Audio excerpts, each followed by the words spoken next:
Hello again. Today's devotional from Sister Gwen Shaw's book, He Sent Me Back to Tell You, is for July 7th. He lost a dynasty because of sin. Pride goeth before destruction, and a haughty spirit before a fall. Proverbs 16:18. While Solomon was alive, he placed an industrious man by the name of Jeroboam of the tribe of Ephraim in an honorable position of power as the superintendent over his taxes and labor for the northern tribes of Israel.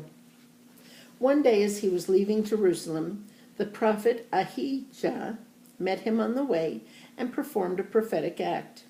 He caught hold of the new garment he was wearing and tore it into 12 pieces, prophesying, Take thee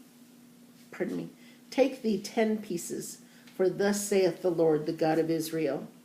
Behold, I will rend to the kingdom out of the hand of Solomon, and give 10 tribes to these.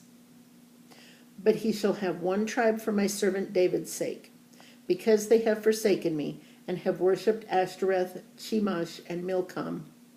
And unto his son I will give 1 tribe. Thou shalt be king over Israel.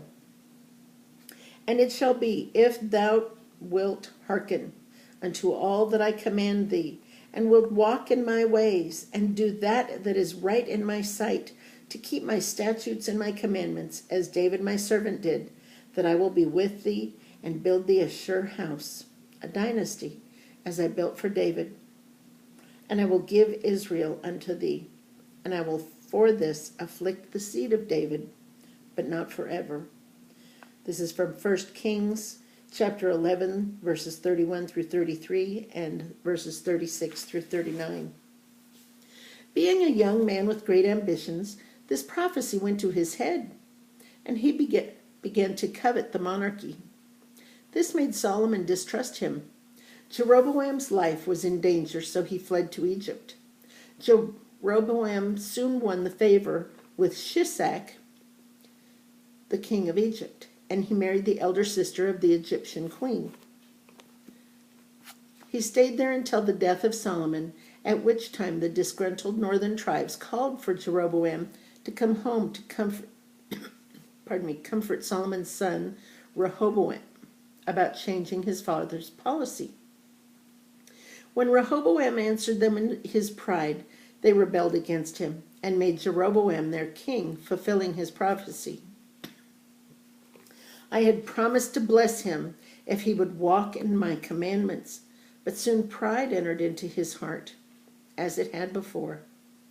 And because he was afraid the people would stop being loyal to him if they went to Jerusalem to worship on their great feast days, he made 2 golden calves called Nevis. He placed one at Dan in the north and one at Bethel in the south, and told the people they didn't have to make the long journey to Jerusalem. They could worship Nevis, one of the gods of his Egyptian wife, the same god their ancestors had worshipped in the wilderness. On the day of dedication, I sent my prophet to rebuke him. When the king lifted his hand and commanded that he be arrested, it was paralyzed. The altar broke into pieces, and the ashes were poured out of it as a sign of judgment. He was always making war with Rehoboam. In the last one, he was so greatly defeated that he never recovered.